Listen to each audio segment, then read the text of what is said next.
afternoon. Wilkinson here. Today I'm with someone I met on Facebook, Lucas Schelkens. Say hi, Lucas. Hi. Lucas is from Belgium originally. He's been in the United States 24, 25 years. We were debating about how long that was before we started this. But about 20, almost in November, 25 years. 25. Yeah. So he's giving me that. Okay. So we're going to hear his story. He started to tell me, and I thought, let's just go back and record and we'll hear the story. So I actually haven't heard all of it, but I will shortly. He was explaining, tell a little about your life in Belgium. Well, so I grew up in a very small little town just outside of Antwerp where the population was like 6,000 people. And I was a little boy of 4 years old when I fell madly in love with Geertje, who was another boy in kindergarten. And other boys want to hold hands with the little girls in the class, and I was wondering what pajamas Geertje would wear at night. I remember asking my mom that. Did she ask you why you were asking that? No, I don't really recall that my mom found that very weird. And by the way, later in life, I found out that my parents actually were pretty cool with their youngest being gay, but at that point it did not even down to them, I think, nor to me. This was a gay thing. I mean, so you knew that you were attracted to this kid, but, yeah, but it just that's just what it 4-year-old was. does It wasn't not say, like "Oh gay my God, wasn't... I'm gay." So, okay. But I had everything a gay kid would have. I was pretty effeminate. I had a lisp, all of that. So I was bullied a lot. And I had to go to the youth movement. That's something my other siblings did and enjoyed. And my parents make me do that. And that was not always something that I liked, just because with other boys in school I went to Catholic school, so it was all boys. Was that like military or just some service that you needed to do? No, Belgium is just very Catholic. So boys went to boys' schools and girls went to girls' schools. And for the Sundays we went to youth movement, which is sort of like the Boy Scouts, let's say, and that was girls and boys were separated. So on Sundays, it was a church thing and not a government thing. No, okay, it gotcha. was more like a church thing. And boys wanted to play soccer and all of that, and I hated that. And but still, my parents thought, oh, it's good for his social skills, etc., etc. So I went, and later I fell, I think, in love there with another adolescent, and we sort of had a little fling, but then the guy was like, oh no, I cannot do this, I have to be with a girl and all of that, and that really did it in for me. I really got depressed and all of that. I thought I can be normal as well, and so I started dating women, and I dated one girl who was very beautiful to look at and almost like model beauty, and I played Barbie with it. Really, I bought her fancy clothes and dressed her up every week. Something else, and so that was pretty weird. And how old were you then? Well, I dated her from, let's say, when I was 18 till somewhere in my early 20s. At that time, I already, when I after high school, when I wanted to go to college, I wanted to become an actor like everybody else, I think. My parents were very conservative, and although they later in life became really more pleasant, at that time my relationship with them was not the best. They said, well, we're not going to pay for that. You can pick anything else but that. So I studied to become a nurse. And while I was doing that, I was like, and that was more to be like, you probably cannot say anything negative about that, not realizing that this was not something I would have picked myself ever. To be honest, it was just because my sister was dating a guy who studied to become a nurse, and he was pretty handsome. That really was. Well, that's really a good reason to go on that that career. was really that career the path. reason for me to study Right. to become a nurse. And at the same time, while I was studying, I thought there is no way in hell that I ever gonna work in a hospital. So the day I graduated, I started my own home care company in Belgium, in that same little village. I made really good money. So you got a house and did that, or what? Well, I would go to Oh, you'd go to them. I would go to people's home and give them whatever need they had, give them a sponge bath or injections or bandages or whatever. The system, the healthcare system in Belgium, of course, is totally different than here in the US. It's almost that people would not pay a dime out of pocket for all of that thing, but I would build the government. I made, let's say, a nurse in Belgium at that time had to work like 15, 16, 18 months for what I made in 1 month. Wow. So I made very good money, and that was pleasant for to play the Barbie with that girl. But then I thought, I'm fooling myself, I'm fooling her. So we broke up, and I came out. So you knew you were gay at that point. Yeah, again, it's not something that after the 4-year-old I forgot. Right. When I was bullied, when I was, let's say, 10 or 12 or 13, was mainly because I did not want to play soccer, and I liked swimming. I would not socialize with a lot of kids my age, not a lot of boys my age, I should say. Became a reader and a swimmer. Both things you can do by yourself. Did the girl know you were gay at any point or not? From day one, I sort of was honest about it, that I had fallen in love with other guys and all of that. But I also wanted to be normal at that time. I came from a small little town in Belgium, and although it was, let's say, the late 70s, early 80s, I thought, my life is going to be miserable if I step outside of the normal. Right. So I wanted to be with a girl very, very much. But then, wow. No, it was not for me. And again, so did she expect you to, or want you to hop on the sack with her or not? Well, we were dating, let's say, from I was 19 till I was in my early 20s, 22, 23, whatever. You would expect that everybody wants to have sex at that age, and I was holding up and I was coming up with the best excuses and all of that. But there comes a time that you really have to do it, and yeah, that was for me the time that I said, I have to be honest to myself, and I have to let her go, because I'm making her life miserable. Right. I can pull this off probably a few times, but there's gonna come a time that I think, ugh. And so you tried it and you thought, nah, that not for me, not for me. So okay. And then I went to the army for a year, which was mandatory. Okay. You shower together with other guys and all of that, and I thought, well, this is really.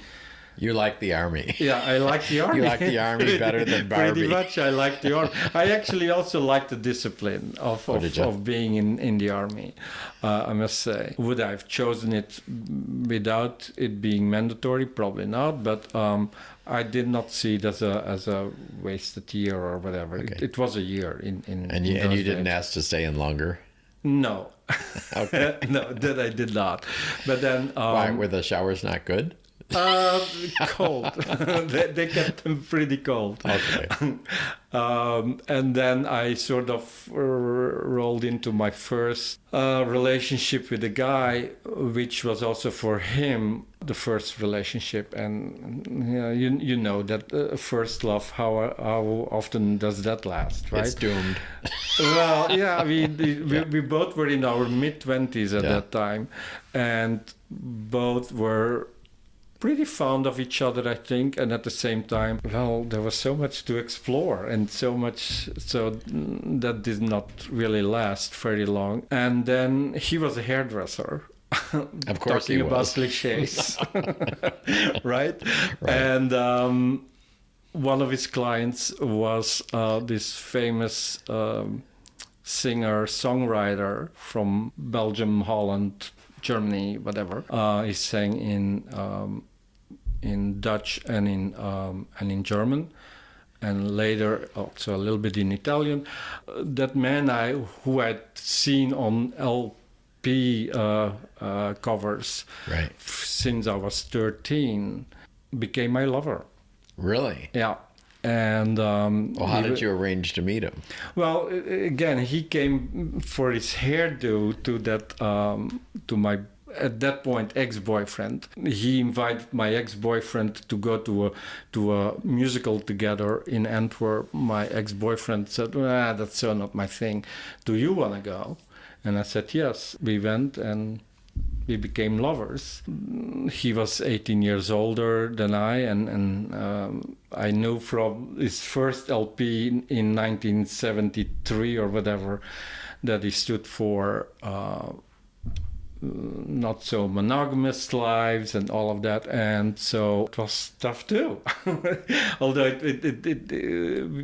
we really were a great couple, only the fact that he wanted to sleep around and all of that. Yeah, he was very clear about that. He was the first one. I really think now, if I look back, why Holland and Belgium were liberated so early and accepted gay marriage was because of Robert Long. He sang love songs in 1973 from one man to another man. Little stories. His songs were always little stories, and it was all about gay life and love in general, but really not hiding that this song was actually about two men, whatever. How long were you with him? Till he died. Oh, he died? Yeah, he died. But then again, in the meanwhile, a lot of things happened. Most importantly was that he was not monogamous, and I had very much my hesitation about being in a relationship like that, and that became really an obstacle for us. I came on vacation to California and thought, I'm gonna run away from you and I will never see you again. And I came here and on vacation, and people said, oh, we love European antiques. And I had studied in the meantime, after I gave up my home care company, which I sold when I was 30, I started studying art history. So I knew a little bit about antiques and all of that. So I thought that's what I'm gonna do when I came to the States. But then, of course, to import antiques from Europe, I had to go back and forth like 4 times a year. And every time when I went back, I sat on his lap for 3 weeks. So our separation did not really work. And so you saw Robert during those times? Yeah. Every time when I would go back to auctions and to fill containers, let's say, with antiques, he would be there, or I would be with him for. But in the meantime, he also had a younger partner. For him, that was pretty normal to have 2, 3, 4, 5 people at the same time, and for me that really never worked. I could not live with that, so I came every time to him, but after 3 weeks I was sort of happy to leave that behind and trying to get him out of my head. So each trip there for antiques took about 3 weeks? Yeah. Okay. Yeah, because I would travel from, let's say, Holland to Spain to go to auctions houses and to go to flea markets in France and Italy and all Did of you that. did you have a store in California then, or what? Yeah, I had a first in Laguna Beach, well in the Laguna Design Center first, and then I had a shop in LA called Lucas LA on Beverly and Robertson, pretty Tony neighborhood. Well, then I interrupted that because Robert got sick. I felt that as an old nurse I had to be there for him, and I stayed till he died of cancer. After he died, I thought I ran away from him while he was alive.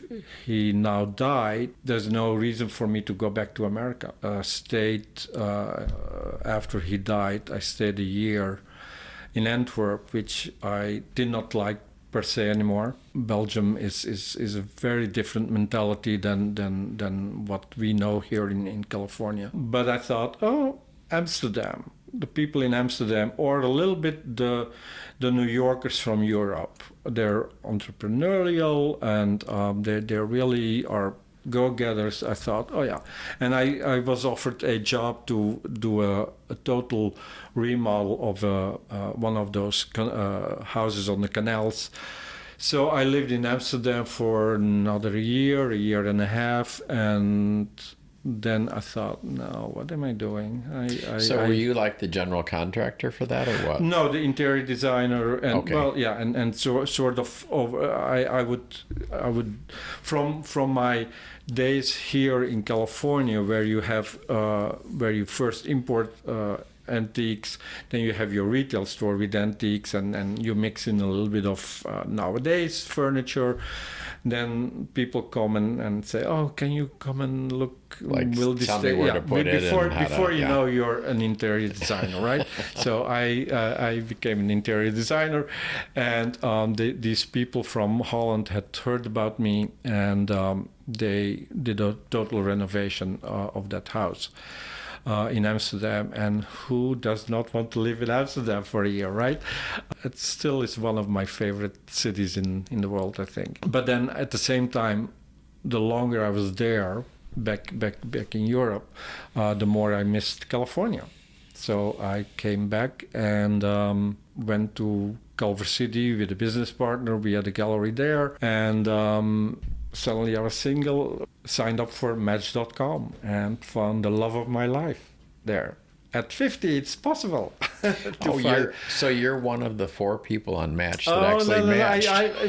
It's remarkable how often I hear people say, "Oh, you too? Oh, you too? Really? We connect through Match or whatever." So, yes, I found the love of my life on Match.com, and he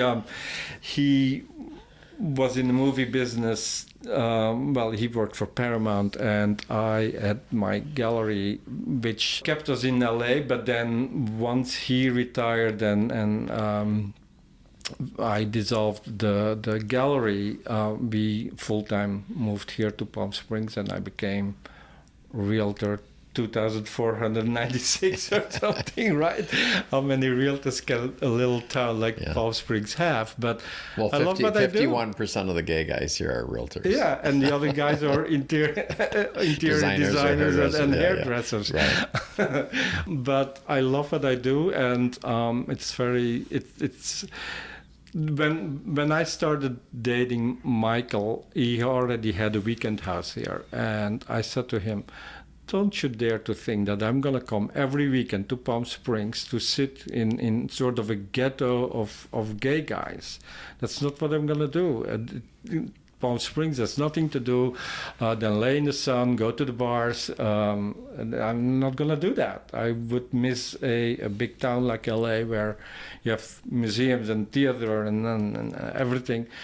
And sure enough, slowly but surely, it wheeled me in like it does so many people, and we're very happy here. Now, is he older?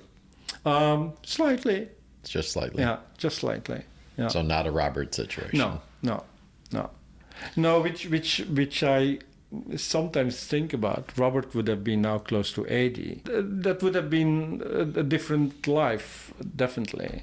And again, we had a great life together, and takes you a long time to get over that, I think. With all the troubles we had of him wanting to sleep around and all of that, I was never really happy, and at the same time, we could not let go of each other, which was a little weird. If he had not died, then I probably would still sit and wait around for him. That he did sort of opened the way for me to find the true love, let's say. Yeah. So. Okay, so from the 4-year-old, you're trying to hold his hands. Yeah. To Robert, and now with Michael. What are some of the big lessons you've learned? The biggest lesson, I think, is do what you want to do and not what others expect you to do, or be where you are and not what other people expect you to be. And if you do something, do it with passion. Because that's really, I mean, there are people who say, oh my God, you had more careers than anybody else. But that's because I jumped probably from one to another, always looking to find my real goal. And perhaps being a realtor is my real goal. I don't really know. But at this time in life, I definitely think that's really what I want to do. But you're very entrepreneurial. I mean, obviously, from the businesses that you started. Yeah. So I think going from one career to another. That also came from working for myself. Came from actually a bad thing in my life. From not felt accepted by others. That's why I thought, well, I'm not going to work in a hospital. So I'm going to do something what I can do on my own. Then doing running away from Robert was, oh, well, I can do this on my own. It was always something on my own that has over the years changed in just being stronger, I think. Well, see, they were just a catalyst, though. Yeah. And then you figured out what you needed to do. Yeah. So. Yeah, definitely. But you can't give all the credit to the bad situations. Because you came out of them. Yeah, no, that's true too. I could have just done nothing and be miserable. Right. But in the back of my head, I always know, and every day I'm very naive in that, but I'm born to be happy, and that always has been my motto. It seems silly, but that's really what it is. I'm born to be happy. It's me. We're glad you're here, and we're glad you're happy. Yes, I am. Thanks for coming in. Appreciate it. Thank you.